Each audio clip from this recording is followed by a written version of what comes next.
Accept that what we have today is inevitable. Do not accept that you cannot transform anything. Look at the impact that youth movements have had in the world with fundamental changes that took place afterwards. So, if we want to change the world, we need to fight. If we want to change the world, we need to unite, we need to mobilize, we need to fight for a better future for all, and that means to fight those that want to keep things as they are because they serve their interests, but in a way that would put into jeopardy the perspective of the future of our planet and of the well-being of the people. I feel so empowered by what you've just said about collaboration, coming together, fighting for the things that we believe in, and I think that's a beautiful message that you've left us with, and I really appreciate that. That what we have today is inevitable. Do not accept that you cannot transform anything. Look at the impact that youth movements have had in the world with fundamental changes that took place afterwards. Sponsoring terrorists in Nigeria. Is he in America? Is he one of the brigade group or Elon Musk group? How can he be sponsoring terrorists? Although I'm not surprised, Yeah, good morning, good afternoon, good evening and good night, our viewers. It's quite wild. Evangelist of Biafra is back. Yes, somebody was saying, you've not given us entertainment, you have not said anything all this while. I just replied him, he is conducting a research somewhere and he will soon be back. Thank you for coming. Yes, I remember humble so that Biafran evangelist, and I am back and sound. Now listen and listen go. Mr. President Bola Ahmed Tinubu, listen to me. You carry drugs doesn't mean that another person they carry drugs. You call us in Nigeria, you call the IPOB, you organize 3 lawyers inside one room and give them a topic just to tag IPOB terrorists. Doesn't mean that we are terrorists. If we are terrorists, the so-called colonial masters called the British will not give us an asylum. If truly we are terrorists, Tinubu, the Americans said that they are going to release the people sponsoring the terrorism in Nigeria, and which I know that they have briefed you in order to tarnish the image of Simon Ekpa.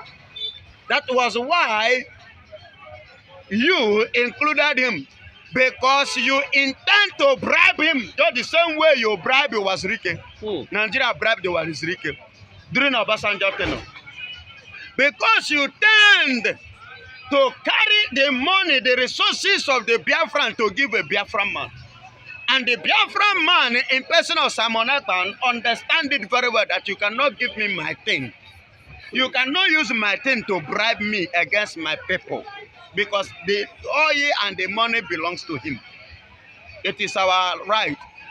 It's from our mother's land. It's our things, because he rejected it. And you decided to tag him a terrorist, to include his name. Even when America have not included his name. If Simon Ekpa is a terrorist, has Simon Ekpa ever come to not to kill anybody? Can you prove any, do you have any video or any clip or any concrete evidence? Because when you yourself as a drug master in America, there was an evidence, even up to today, that will prove it to you. And that was why your aide, the former aide to Buhari, said to you, keep silent, because the man that is there is Mr. No Nonsense. If you talk anyhow, then go open your chapter, your case file. And which you yourself is silent in a bit. Now you are including Simon Ekpa. If Simon Ekpa is a terrorist, has he come to not to kill anybody? Has he come to your father's house and take anybody's life or kill a goat? So why are you calling him a terrorist? In which way has he terrorized you? Because he's standing to truth. Okay, yes, in a way, you can call him a terrorist because he's exposing you people. He's exposing Nigerian evil towards the atrocity against the indigenous people of Biafra. You know, If you standing up to call him a terrorist, I don't think I should be surprised in this angle. Because he has refused to dance the music that you people played for him. Because he has decided to defend his integrity as a man, as an Igbo man. He has stand to defend the principle that you cannot keep even as a president. The principle and the discipline that you don't have inside of you as a president, that is what Simon Ekpan has proven to the world. Not just to the world, but to his people. And that was why we put our trust in him and Mazen nnamdikanu. And that was why you betrayed Mazen nnamdikanu by sending your son to go and meet his brother. To dialogue that you are going to release a Mazen nnamdikanu after you are sent to the throne. That's Sheyi Tinubu. That is Sheyi Tinubu. At the end of the day, you are using Mazen nnamdikanu to play politics as if you are up to his standard. Yes, as if you, Tinubu, as if you are up to his standard. Yes, you are not up to his standard in educational wise. Constitutionally, is a man continue. Did Tinubu know the law? Did he know the law? A man that comes to the court and begin to teach both the judges the law of Nigeria, including Mr. President. Yes, that is a man that is well educated, well learned. Baba, go school, go wise up. Stop playing the politics of darkness, this mumu, so that you can come outside before the panel of the ICC where you meet the intellectual men that are well learned, men that are well educated. So that English are bien, so that the law will take its way, will challenge each other. That is it. That is it. In fact, listen and listen good. I love a man that knows what he's doing. Because Simon Ekpan has refused to become the richest in more than Dangote based on the offer in order to betray. And today you are calling him a terrorist. So the terrorist sponsors knows themselves. And let me tell you, funny enough, don't be surprised that Mr. President is participating in this terrorism matter in Nigeria. I'm not surprised if that should happen. If such a thing comes out or comes up, I am not surprised. Why did I say this? The same man, I know how hard he fought Jonathan. I know how hard he went as far as blackmailing Jonathan to make sure he nailed him to the wall. The same man, I'm not surprised. If you say he's a terrorist, they include his name, I mean Mr. President of Nigeria, I will not be surprised because, you know, when Atiku was like talking the case of drug, I was like, this is just a mere talk. But I got to follow it up to a certain stage, and it was seriously confirmed.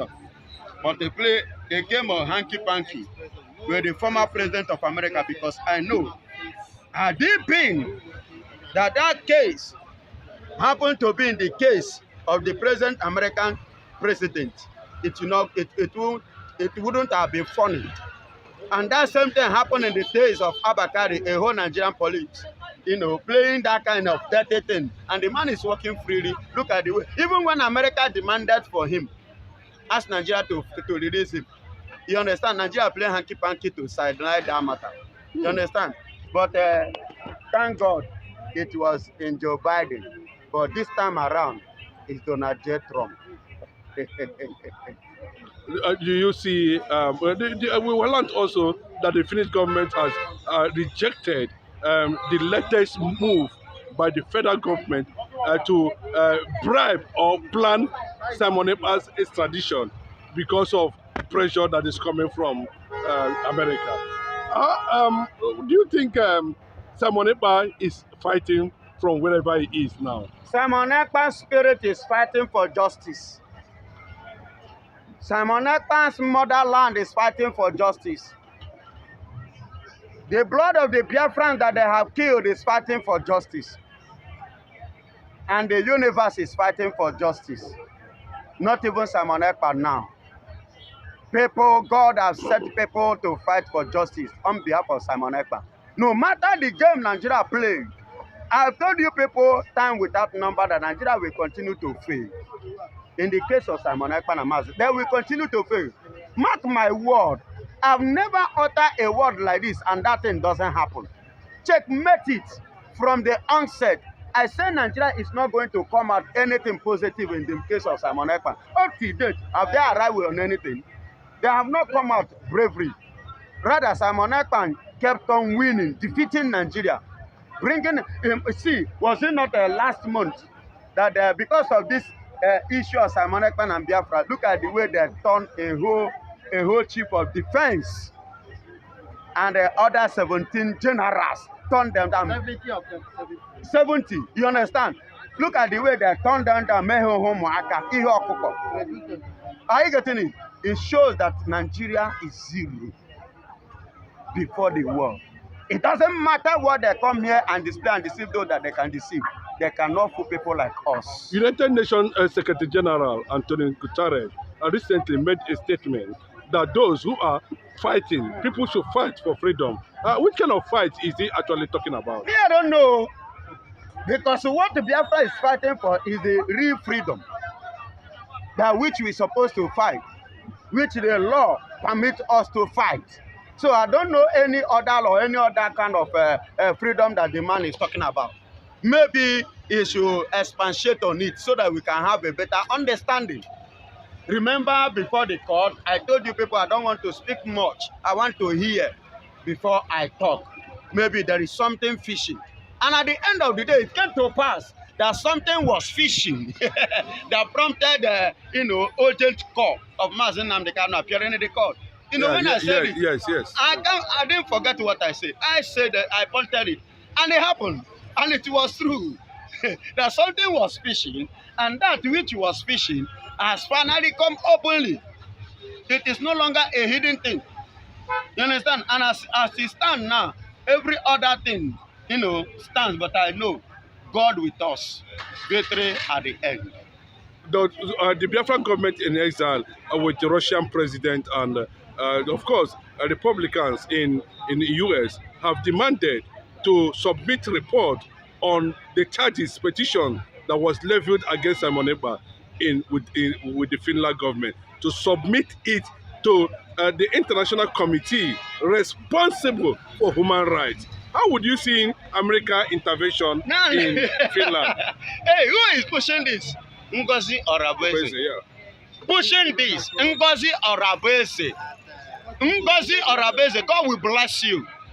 I want you to hear this from evangelist, the Biafran evangelist. When you are doing good, if you are living a good life and people are not criticizing you, just in the ministry, I do tell people, if you are a minister of God and you are ministering the truth, you must have an opposition. People must speak against you. And if you are a minister of God and people are not against you, that means you are not doing the real thing. So this shows that you are doing the nice work. Keep doing it. Don't forget, close your ear on what people say. Do that thing which is right. Are you getting it? To achieve this dream. After all, you are not the first person, neither are you going to be the last person. In Ghana, Ashanti started it. She did it. So you are not the first person. I want to remind you, for you to know that someone else, a woman has done it. You too should carry it more than that. And come to the question. This shows that all the effort of Nigeria to call Biafra and to keep us under oppression and suppression, the time has come for that oppression to end. Because now they are calling the international, the people that matters, and they are following the diplomatic system of getting that freedom. You get it now? Now it is a diplomatical system, diplomatical way, so that time will come when other things that is hidden may be unveiled. And when it's unveiled, no country, no nation, even the international people will not blame us. Yes, sir. Excuse me. You cannot beat a child and say, tell that child not to cry. And there is a way the child will cry reach. He go seize that cry and make up his mind. On what to do. On what to do. And that just it. But we have to follow the due process and the due procedures and the due protocols so that international bodies will not have anything to hold against us. As ndị Igbo tụrụ n'ose atụgbo dike n'ogu efere aka erue. Okay, there's this latest research institute that was released recently where it's been believed that the fourth richest tribe in the world is Igbo, and the sixth most traveled people are Igbos. The fourth richest tribe in the world is Igbo. Sixth most traveled is Igbo tribe around the world. And people are saying, how come that Igbo people have become, or gradually becoming, a global force? Igbos are global force from the standard of the word of God. Okay. Back in the days, which people do not understand, people do not know this. Go and read the book of Genesis. That was after the death of Abel. And God now sent Cain away. Adam had a son called Seth. The Igbos are the generation of Seth. So we have been on the axis of traveling and richness because that blessings of God from the father of who? Called Adam. The man that was made directly from God. The spring of richness, glory of God flowed from Seth and moved. This is something that people do not understand. These are the things that even the so-called the Israel today, many of them didn't know this. And that is why I've said it before, I stand to tell you today. I think in the book of Genesis, if I'm not mistaken, Genesis chapter 5 or 4, verse 25. I can't remember the chapter from verse 25. That is where it started. They don't know that the original are the Igbos. They don't really know. They just believe because their own generation started from Abraham. You understand? Why our own started from Adam himself. That is the third son of Adam. Now, the person that did that research did not do it well. Although he did it as a human being, that was his own ability to capture. He didn't do it well, but he tried. It's not an easy thing to do a research to that extent. Even when you talk of rich, from our mother's womb, our land is highly blessed. So anything that comes from Igbo land is highly blessed. Even Okoko is highly blessed. Even goat to cow is highly blessed. But the taste is also different. And they go on, listen to me, whenever you are traveling, travel, once you put down head, you enter the east, you will discover that the weather, there is a weather change. You will begin to see a different breeze. For you to know that this is east. You understand? You will see, you will feel it within you that this is another planet. A good one, ordained and blessed, and sanctified and justified by God Almighty. And well placed and praised. You understand? So, and that is why, as I speak to you, Igbos travel because we believe in development and we believe in education. Because traveling is part of education. Because when you travel, you get more exposed. And the exposure is part of what? Education. You understand me? So, during the traveling, we get educated. We have mental development. And that is why even Igbo child that is in the womb believe in development. And that is why whenever he comes out, anywhere he finds himself or herself, he develops that place. When you talk of richness, we are highly blessed, we are highly reached. When you talk of rich, if we talk of traveling, we travel a lot because we include it in as our part of education. You understand? So with all this analysis, with all this my work, this is to tell to everyone that Igbos are highly blessed. And I will not leave this stone untouched, the stone of free nnamdikanu. For that wonderful question, the anchor of this great platform. First and foremost, I want to say, someone has come out to say or has outlined countless times that he said that the Nigerian government cannot win Biafra with a barrel of gun for the second time. Now when he said that, see, Nigerian government cannot win Biafra with a barrel of gun, it means that nobody needs to die for them to exit Nigeria. Now, Ojukwu fought Biafra in a different dimension. Now, nnamdikanu did it via his own dimension. So Empire is taking it globally. And now, we've seen world body recognize Biafra. We've seen the UN and then some other global body have come out to endorse the Biafra struggle. So kudos to him, it is a plus. Some persons have come out to say that Samonekpa should be discredited, the likes of Ohanes Ndigbo and that of the southeastern governors. But my question is that you said Samonekpa should not be taken serious. Then who should be taken serious? The government who is not willing to protect our people? Is it the people who have refused to speak up when the Igbo man has been marginalized in the country? Is it the same governors who have become a tools in the hands of their Fulani master? So for you to even have a character like Samonekpa and nnamdikanu to have come out to say enough is enough, that we are tired of this contraption called one Nigerians. It shows that these people have this mindset that, see, they can no longer be the slave. So for him to have even gone as far as to hire lobbyists that will speak on behalf of Biafra in the world in the UN summit, to me it's a plus, and that alone, the voice of Biafrans will be heard globally, and the voice of an Igbo man is also being heard globally. Now let me take it back the line. When